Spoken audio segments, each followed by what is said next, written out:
अस्सलाम वालेकुम दोस्तों, अगर आपकी हड्डियों और जोड़ों में दर्द होता है या फिर आप मौसम के बदलाव से बीमार पड़ जाते हैं, इसके इस्तेमाल से आपकी क़ुव्वत मुदाफ़ियत मज़बूत हो जाएगी, दिमागी कमज़ोरी दूर हो जाएगी और जोड़ों के सारे दर्द ख़त्म हो जाएंगे।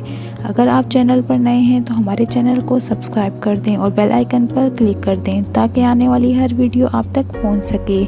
आइए जानते हैं वो ऐसे कौन से नुस्खे हैं जिन्हें इस्तेमाल करके आप इन तकलीफ़ों से छुटकारा हासिल कर सकते हैं। ये नुस्खा आपके सारे मसले ख़त्म कर देगा। इसका इस्तेमाल कैसे करना है आज मैं आपको इस वीडियो में बताऊंगी।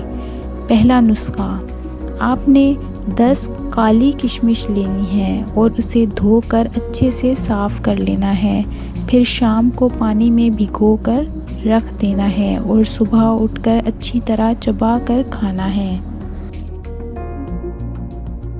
और उसको खाने के 1 घंटे तक कुछ नहीं खाना। जो थकावट महसूस करते हैं और दिमागी कमज़ोरी का शिकार होते हैं उनके लिए ये नुस्खा बेहतरीन है। ये खून की कमी को भी दूर करता है जिसे अनीमिया भी कहा जाता है।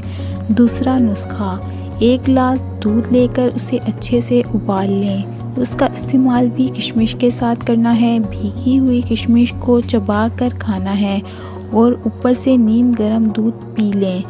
ये नुस्खा आप किसी भी वक्त कर सकते हैं। अगर जोड़ों पट्ठों में दर्द रहता है इससे आपका दर्द बिल्कुल ख़त्म हो जाएगा। गर्मी में किशमिश का इस्तेमाल इस तरीके से करने से तमाम मसाइल दूर हो जाएंगे। अगर आपके पट्ठों में खिंचाव रहता है तो इसको इस्तेमाल करने से बिल्कुल ठीक हो जाएगा। दोस्तों, किशमिश एक दिन में 10 से ज़्यादा इस्तेमाल नहीं करें। अगर ज़्यादा इस्तेमाल करेंगे तो आपके मैदे में गर्मी हो सकती है।